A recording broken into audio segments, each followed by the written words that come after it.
Bondi goes on a Bondi Blast Fest. Oh, it did not work out well yesterday for Congress people. Sure. Oh. What happened? Wow. Oh my goodness, that was horrible. Something got caught in my throat, probably a bug.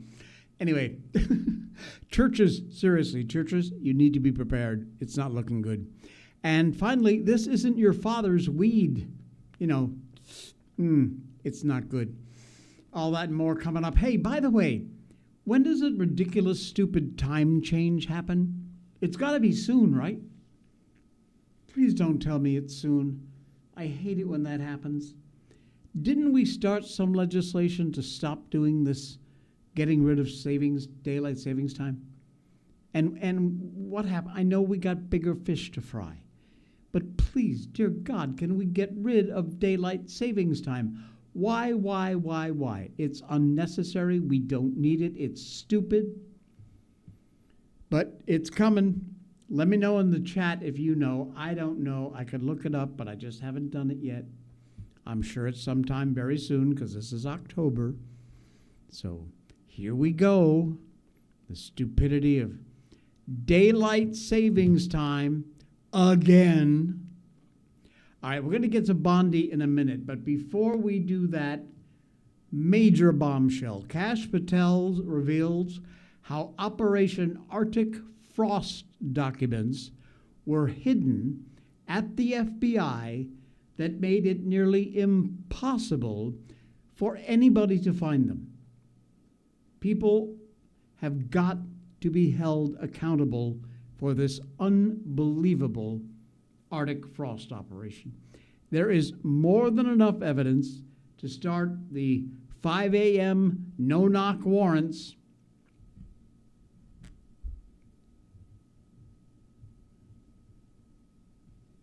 Patel was on Hannity, and what he had to say is unbelievable. Have a listen. Elected United States senators and representatives, and they knew who they were calling, where they were calling from, where the person was receiving the call, who was receiving the call. You have fired the agents that were involved in that operation. What can you tell us about it?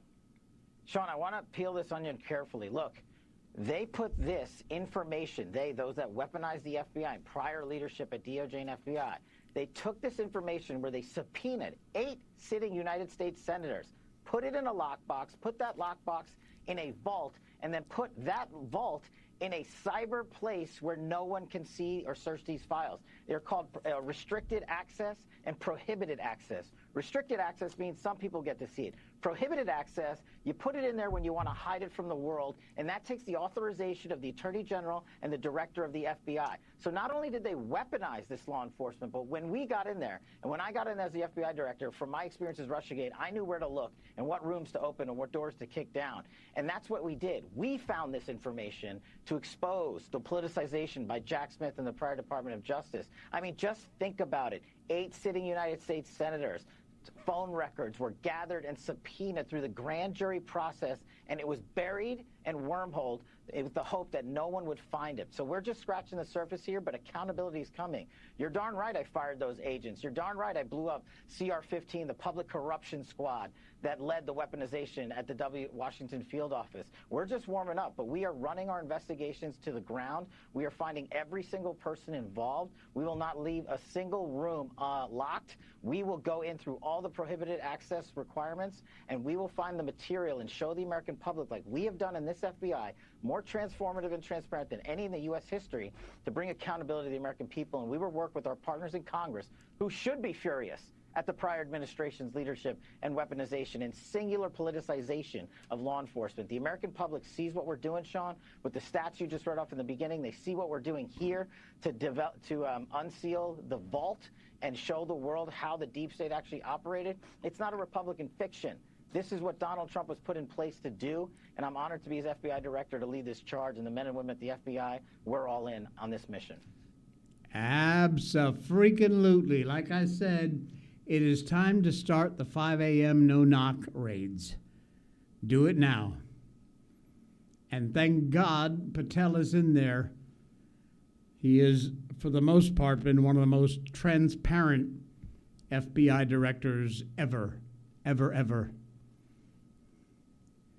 Not good news, but we will find out how bad the bad news is, hopefully very, very soon.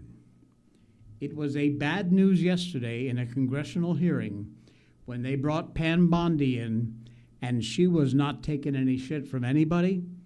She let them have it left, right, and center, decimated even more Democrats. Liberal media had to even acknowledge they weren't ready for this woman. She appeared before the Senate Judiciary Committee yesterday for an oversight hearing. She nuked Dick Durbin with the murder rate in his own state. Durbin questioned what the rationale was to send in the National Guard to Chicago, seemingly clueless or just didn't care about federal agents, ICE facilities, who've been constantly facing attack in his state. This man is an absolute idiot, and Bondi put him in his place. Thanks, Mr. Chairman. Madam Attorney General, let me ask you this question. Were you consulted by the White House before they deployed National Guard troops to cities in the United States? I am not going to discuss any internal conversations with the White House.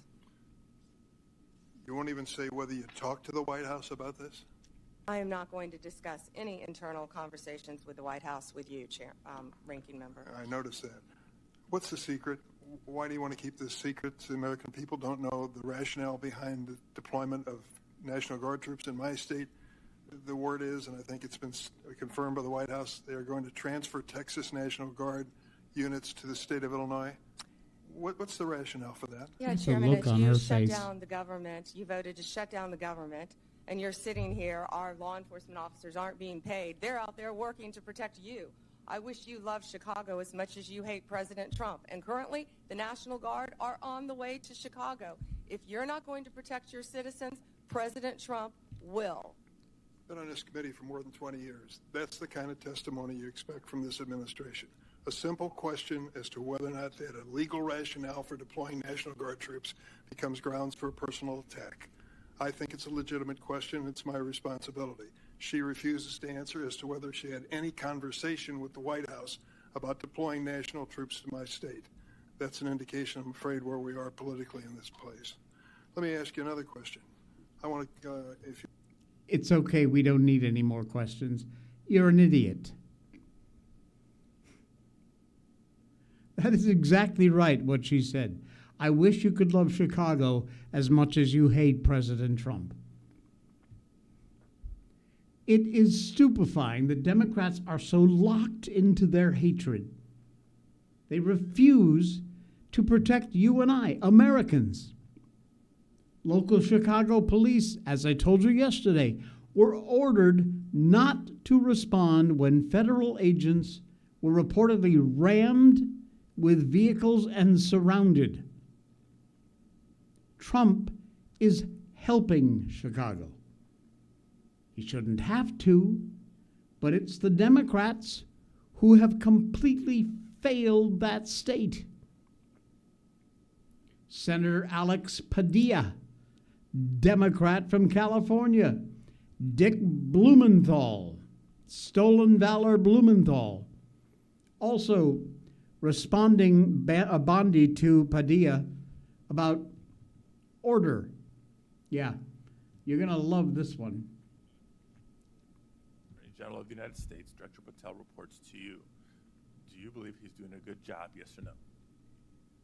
I believe Director Patel is doing a great job. You know where he is right now, Senator Padilla? Right now, you asked me a question. Yes, Director I know Patel where he right is, now and I know where is in he's headed Chicago, because you said Senator it earlier Durbin, in the hearing. fighting to keep You've said it Chicago earlier in the hearing, and yes, I have been paying attention. You know, you want order in here now, yet you stormed the Director of Homeland Security, Kristi Noem. You sure didn't have order that day, did you, Senator? Attorney General, you are under oath. I did not storm the secretary, the video. Oh, that was makes on that very video. That clear. video's been released, I believe, very public. Mr. Chairman, I'm Senator Alex Padilla. I have questions for the secretary because the fact of the matter is a half a dozen violent criminals that you're rotating on your heads off. You remember that? There he is. Bastion of civility. Sure didn't have order that day, did you? She went on to back a few years to remind Blumenthal of his problems in his past. As Blumenthal went after her, take a listen. I do have a question. In the merger that took place, Which that was merger? approved You've listed many. involving American Express, GBT. I understand that Brian Ballard, longtime backer and head of the law firm where you worked, was instrumental in lobbying the Justice Department to drop that lawsuit. It was dismissed, so it's not subject to a court review. What conversations did you have with Mr. Ballard? Senator Blumenthal, I cannot believe that you would accuse me of impropriety when you lied about your military service. I am you not lied. asking You you. admitted you I am lied not to be accusing you elected of a U.S. senator. impropriety. I'm You asking lied. you How about dare you? I'm a conversations career prosecutor. with Don't Mr. you Ballard, ever challenge my integrity. had I have apparently- abided by every ethics standard.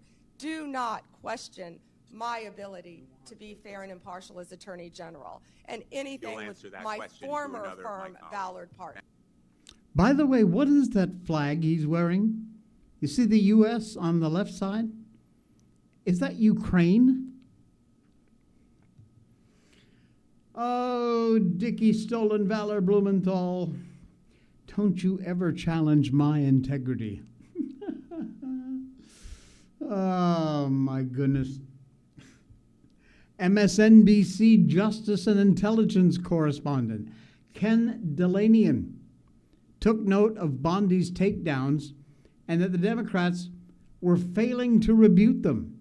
He posted, Senate Democrats seem completely unprepared for the personal attacks that Pam Bondi came prepared to launch at each one of them, and they are failing to rebuke them.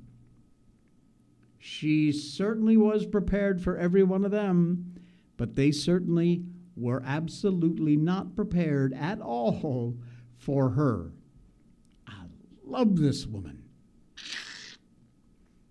Crunch and squeeze. Ugh. Manischewitz. Kind of a good news story based on some very sad facts. That's sort of what this one is. He didn't pull the trigger, but he is spending his life, the rest of it, in prison. 14 years old. 14. Sitting in a car while his friend fired the gun. Prosecutors said he did it to impress the gang members. A mother died. A kid lost his life to the system. 2 families completely destroyed, one by violence, the other by the culture that absolutely glorifies that violence. Is that justice? Hard to say. But this fool is going away for the rest of his life. I'm terribly sorry for the pain that you guys feel, but I cannot take responsibility. This is a scene of a boy apologizing to the parents of the victim in court. Last year, 14-year-old Remy Cordoba was speeding in a car with his gang accomplices. When he was crossing the intersection, he collided with Pamela Cabrioli, who was driving normally, when the gang members traveling with him were cursing at Pamela, Cordoba in an attempt to show off, pulled out the gun in his car and fired furiously at Pamela's vehicle. When the police arrived at the scene, 32-year-old Pamela had already lost her life, leaving only her young child crying beside her. After the police arrested Cordoba, he has been defending himself by claiming that he is a minor. When the judge convicted him in court, he filed an appeal and said to the family of the victim, I'm not the monster or the murderer I have been painted to be by the Denver's District Attorney Office. Ultimately, the judge rejected the appeal and sentenced him to life imprisonment as an adult. Yes. Exactly how you deal with these morons. Life in prison, sentenced as an adult for something incredibly disgusting at 14 years old. I don't care.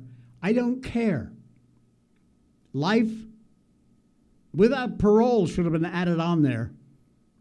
Spend the rest of your life behind bars, you scumbag. He didn't pull the trigger this time, but sure as hell, he would have done it the next time. There's absolutely no doubt about it. No doubt. Hey, what's in this cup? Of course, Blackout coffee, the best coffee on the planet. Stay free, stay awoke. Blackout coffee, absolutely the best coffee you're going to find from a company that is all about the United States of America. They love this country. They love their making coffee, and they use the best premium beans. They work with local co-ops, local American farmers to grow the best beans, best soil, best temperatures, all the good stuff, which makes an incredible coffee.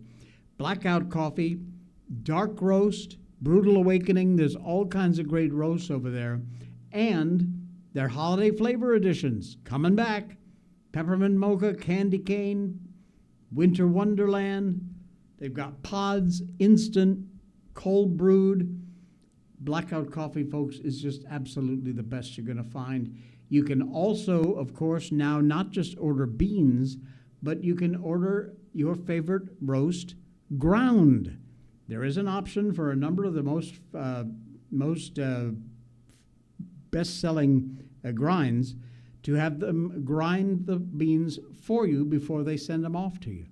They ship 48 hours max after you order. They only roast your beans once you order. You place your order, they roast your beans, grind them up if that's how you like it, and then send them off. And you've got the freshest, best coffee beans on the planet. Give them a try today. Just order a single bag of whatever your favorite roast is, one of the flavors or dark roast. My favorite is pitch black espresso. Absolutely love it. Always full flavored, full coffee, never ever bitter. Very strong coffee, but never bitter. Ever, ever. Try a bag. Give them a shout. You'll be back for more, I promise. Use the link in our show notes. It's right down there in our show notes. You'll find it for Blackout Coffee. Place your order. And if you use the code J20, J-A-Y-20, you're going to get 20% off your first order. That's a good deal. 20% off your first order on what is already a relatively inexpensive bag of coffee. Blackout Coffee, thank you, folks. Great to have you as partners here on the show. We appreciate you being here. Do try it, huh? It's good stuff. Do you know how many burgers McDonald's sells in one single day around the world? 6.5 million burgers a day.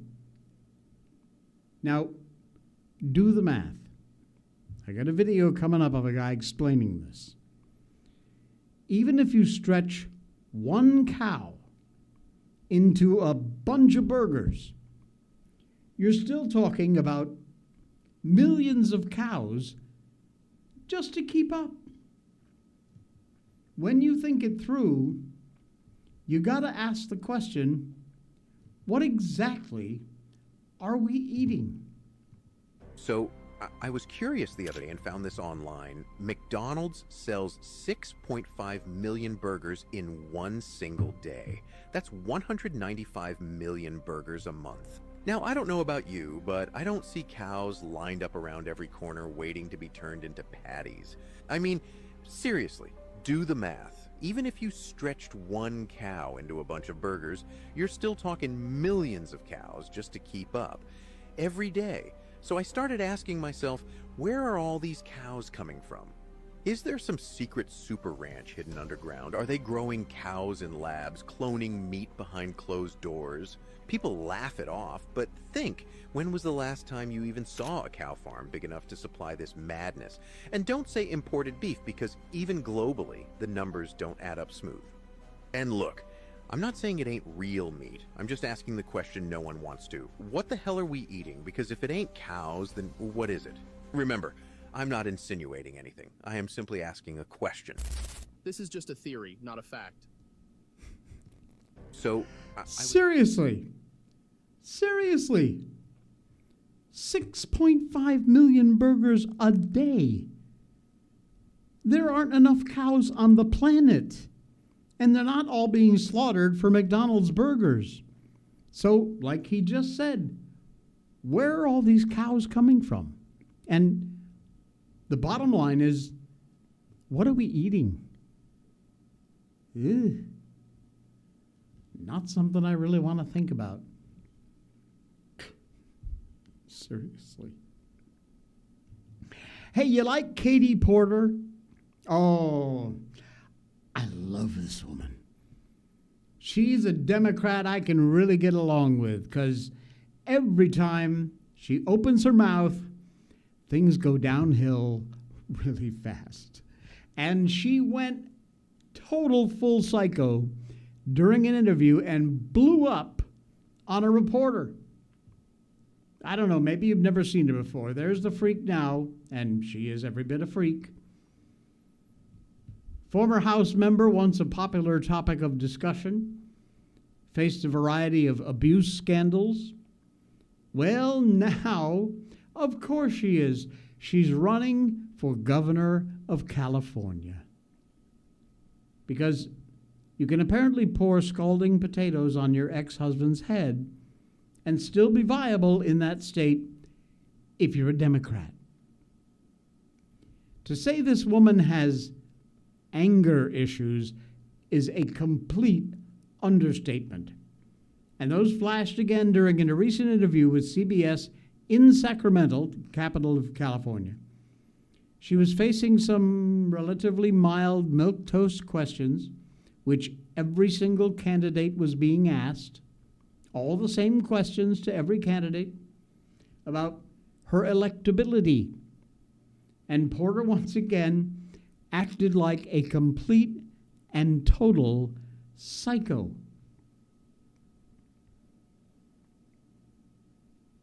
Things kicked off when Porter told the interview she doesn't need Trump voters. And when pressed on what she meant by that, the former congresswoman repeatedly contradicted herself. And that's when things got, how should we say it, a little tense.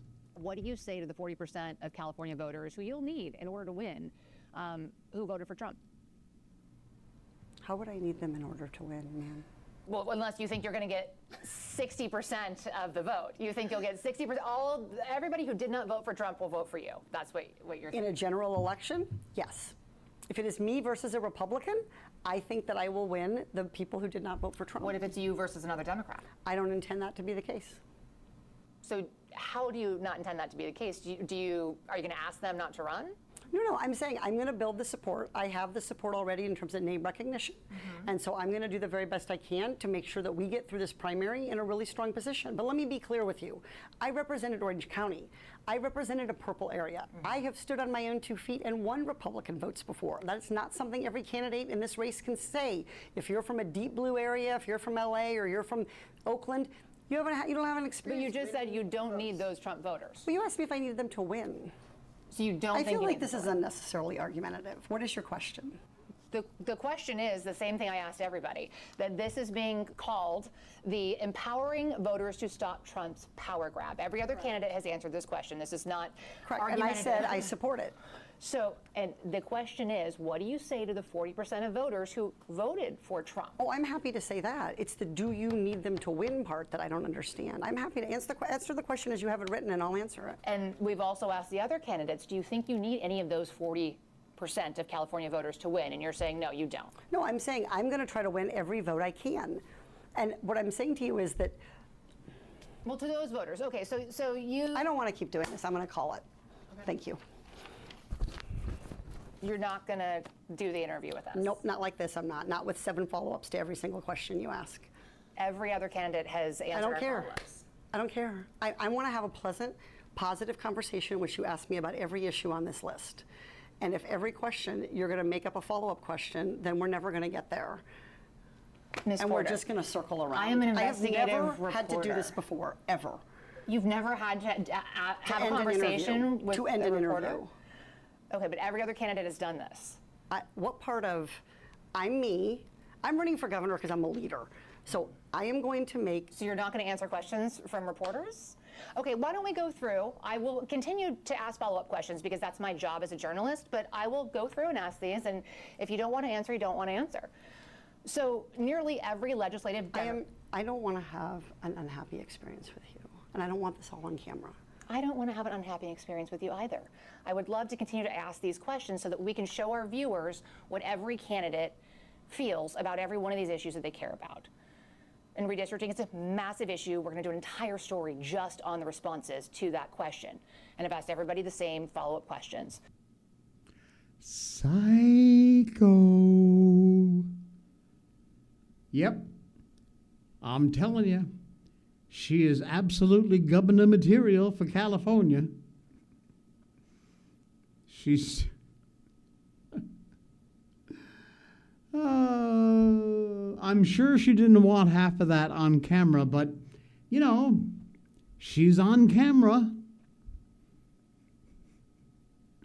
They did. They released it. And it's an awful look for this person who is already swamped with a huge history of anger-related management problems.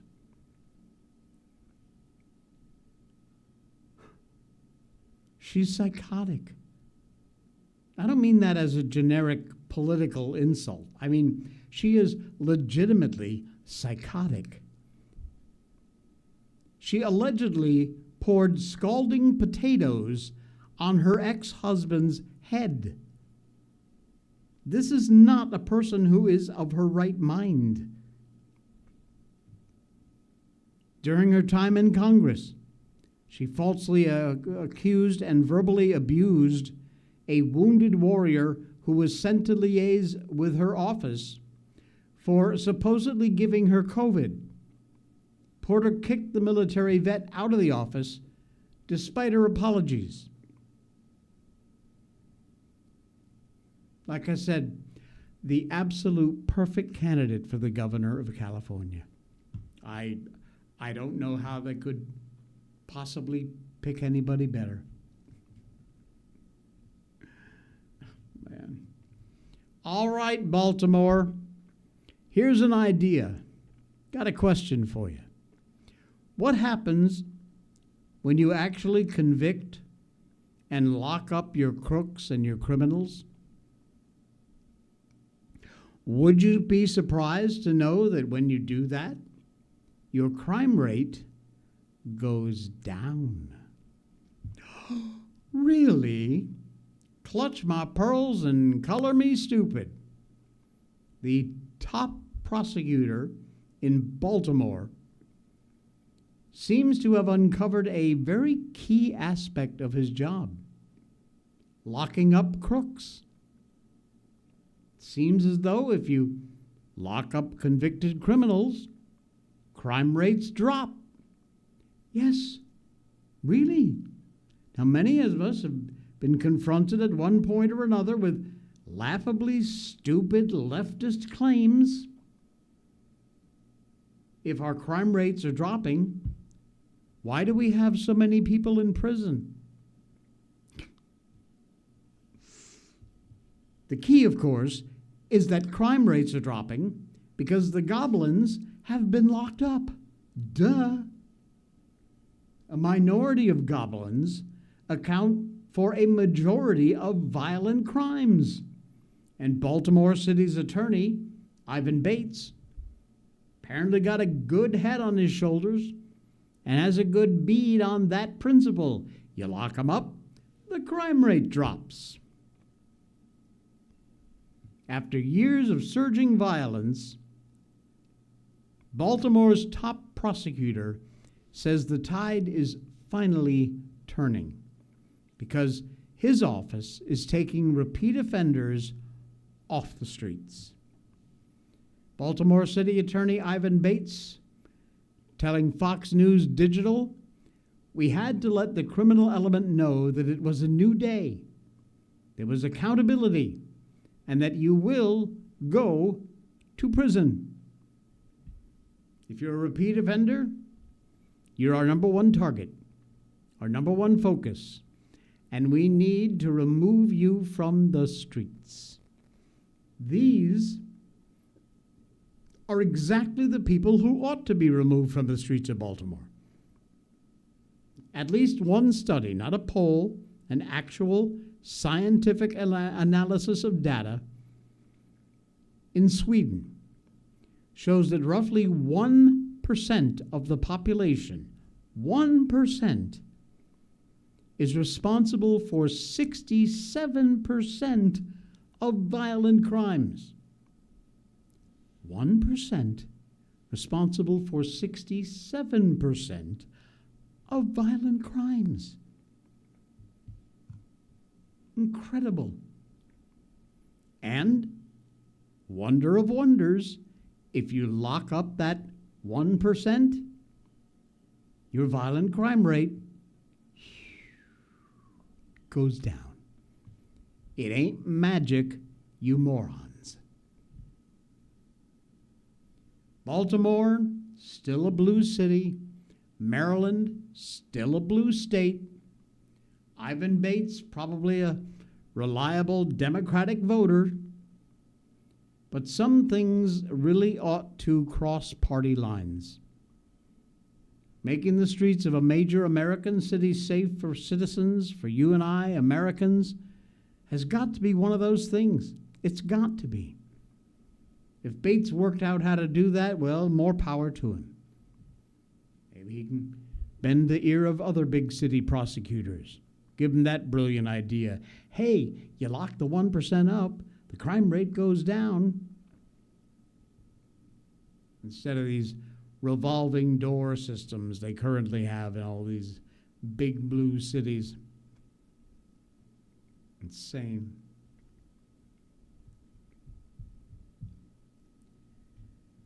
Man. These are not good news stories, the ones I picked out to bring to you today. Pedophiles, abusers are among the aliens arrested by ICE who are currently working without a paycheck, thanks to the Democrats withholding the agents' paychecks. Our officers continue to risk their lives every day to arrest criminal illegal aliens despite not getting paid. DHS Tricia McLaughlin. A lot of the federal government is closed for business, but the men and women of ICE are continuing to remove the worst of the worst criminal illegal aliens from communities both large and small, and they are doing that without pay. Keeping up the pace, even as these leftist city mayors, blue state governors, woke law enforcement officials do everything they can to undermine their missions, to not send in backup when they need it, putting their absolute lives at risk while they continue to work and are not even being paid currently for it. The latest in custody list of dangerous criminal aliens includes pedophiles, domestic abusers, drug traffickers. Officers continue to risk their lives every day. More than 1,000% increase in assaults against them.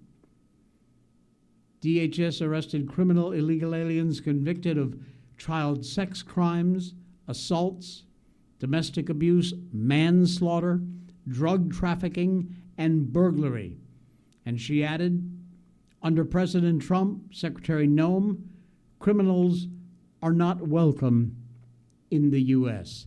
Among the worst of the worst, we do this list about once a week, Jose Alberto Hernandez Alvarado, criminal illegal alien from Mexico, convicted of sexual assault of a child in Texas. Kamar Hamilton, Jamaican foreign national, convicted of manslaughter and assault in the Bronx. Walid Salmia, criminal illegal from Algeria, convicted of domestic abuse assault, first offense, with a dangerous weapon and intimidation with a dangerous weapon in Cherokee County, Iowa. Hugo Martinez James, criminal illegal from Mexico, convicted of trying to traffic cocaine by possession in Columbus County, North Carolina. The list goes on and on. White Plains, New York, William Sierra Galliano, Colombian foreign national in the U.S. illegally, convicted of attempted burglary. And they're still out there. They're not being deterred by these Democrats, not being deterred by them not having a paycheck. Their dedication and their patriotism shines through out there every day, men and women from ICE, Border Security, Customs, doing their job without paychecks because they need the work, they know the work needs to be done, and they're doing it. And bravo to them. I said in the beginning that churches need to keep their heads on a swivel. And I hate saying it, but man, is it true. Anti-ICE, anti-Catholic arrestee. This guy had 200 explosives set to target a D.C. Catholic church. A man, that's like I say, churches, or if you're going to church, please be aware of your surroundings. A man arrested for aiming to target a Washington Catholic church. Supreme Court justices were going to attend Mass. Had 200 explosives. Reportedly, he's anti-ICE, anti-Jewish, I should say, anti-Catholic. And chalk up another one for leftist domestic terrorism. D.C. Metro Police put out a press release about the arrest of 41-year-old Louis Gary, who tried to target the Red Mass when SCOTUS justices and others in the judiciary gathered to pray before the start of their term. St. Matthew's Cathedral. Authorities charge Gary, who hails from New Jersey, with unlawful entry, threats to kidnap or injure a person, and possession of a Molotov cocktail.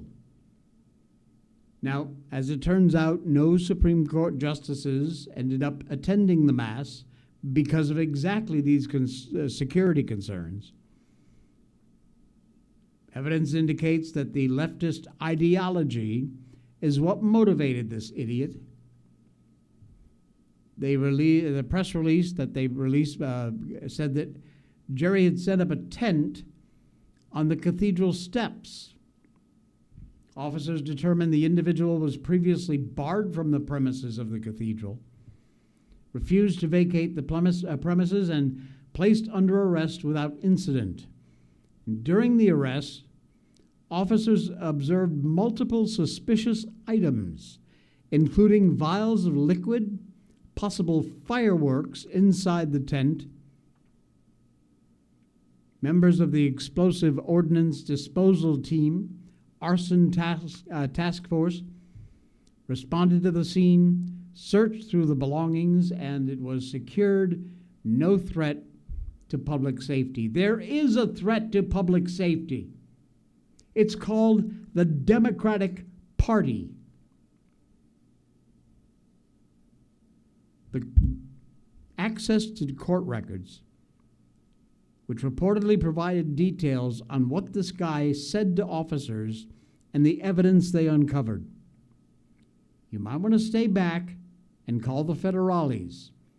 He says, this is Jerry. I have explosive bombs. He seems to have displayed absolutely crazy tendencies. Do you want me to throw one out? He says. I'll test one out on the street.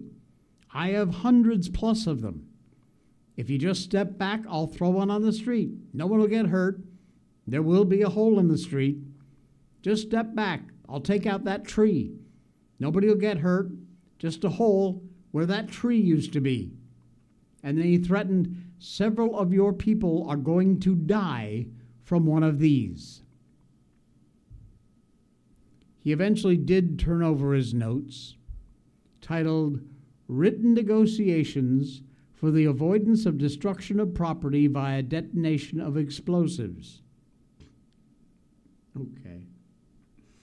Court records described his papers as indicating significant animosity towards the Catholic Church, members of the Jewish faith, SCOTUS, and ICE facilities.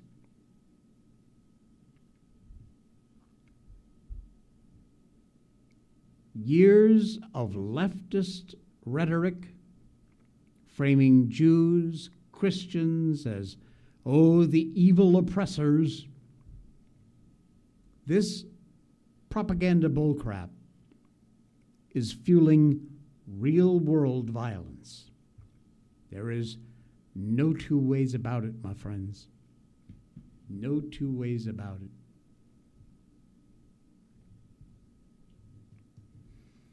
Smoke weed. Take a little puff now and then. Well, I have a little bad news for you. This ain't your father's weed. It is tied to 40% of fatal crashes. Ouch. Now, it's been 6 years since legal weed went on sale in Ohio. And now, it seems nearly half the stoners involved in fatal car crashes forgot to just stay home, get stoned, and eat your Cheetos on the couch. A new Wright State University studies, this is very concerning, folks, showed that more than 4 out of 10 deadly car crashes included a driver with high levels of THC in their blood. I am a fan of completely legalizing marijuana.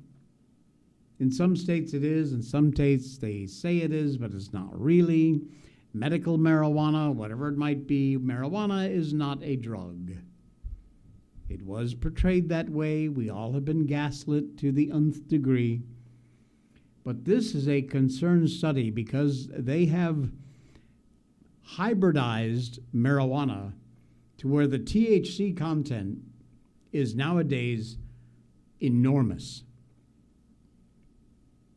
Study just published by the Journal of American College of Surgeons reviewed data for 246 deceased Ohio drivers, found the THC average blood level was 30.7, 15 times higher than the state's legal limit.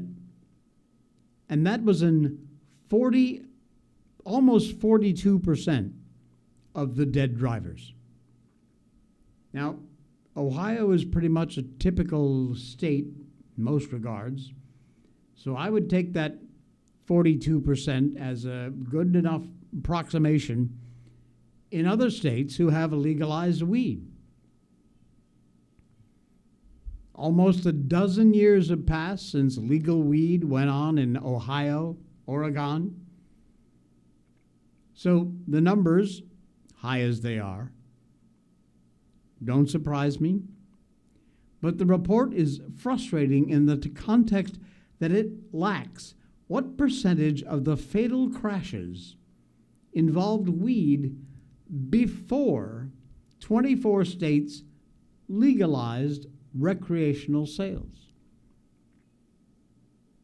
We don't have that data. The closest we get to that is this from ACS write-up. The rate of drivers tested positive for THC did not change significantly before or after legalization, indicating that legal status did not influence the behaviors of those who chose to drive after use. But this study is out now. 41.9, so 42% fatal drug crashes, weed smoking, THC involved crashes. That is, wow. Look, you're going to smoke a joint, do it at home, grab a bag of Cheetos, turn on your favorite cartoon or Netflix. Well, not Netflix because we're dumping them. But put on your favorite video or watch the Sheldon show. I can be funny if you're stoned. And don't drive, okay? Obviously, 42% is way too high. Way too high. Sharpies. You know what Sharpies are. Well, believe it or not, once again, Sharpies are made in America. Yep. President Trump loves his Sharpie pens, and now he has all the more reason to love them even more, and the company that makes them. The president signed a flurry of executive orders, and he used the Sharpie the day he returned to office. He uses them for years. He's finding more reliable with the Sharpies than fancy pens. And now we know they have another merit too. They are almost entirely made in America. The only part that isn't is the felt tip of a Sharpie, and that comes from abroad, made in Japan. According to the Wall Street Journal's Natasha Khan, published an eye-opening article on the pen maker last week. What makes Newell Brands, the corporation behind Sharpie, so noteworthy is their success in saving money and holding down consumer prices, how much you pay for a Sharpie. And they did that by making the pens here in America. I know, right? They were once dazzled as other manufacturers by the prospect of making their products more cheaply over in Asia. But in 2018, the CFO, Chris Peterson, looked into producing the latest Sharpie products, a gel version, at the company's factory in Maryville, Tennessee. The new pen required updating the plant, training workers to operate, maintain the new machines. Yet that's what made the product and the project a complete triumph, a complete winner. Investment in an American factory and American workers working there.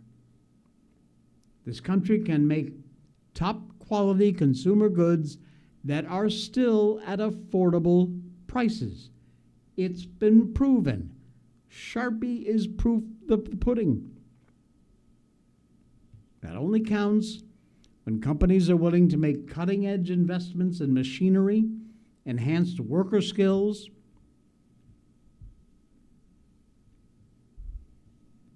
the company paid to send factory floor workers to college, and they came back ready to take on the more technical challenges.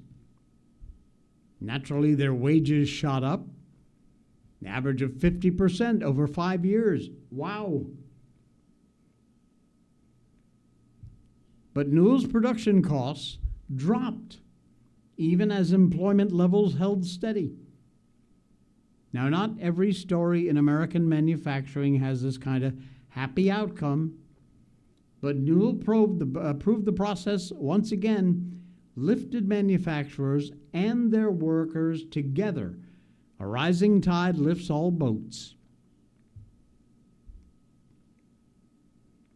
Trump wants to make American manufacturing great again. Tariffs, which can help, are not enough by themselves. Companies that, like the one that makes Sharpie, is a showcase of how you do it. Made in America. Oh, yeah. Love it. All right. Hey, guess what? We are done. Thank you.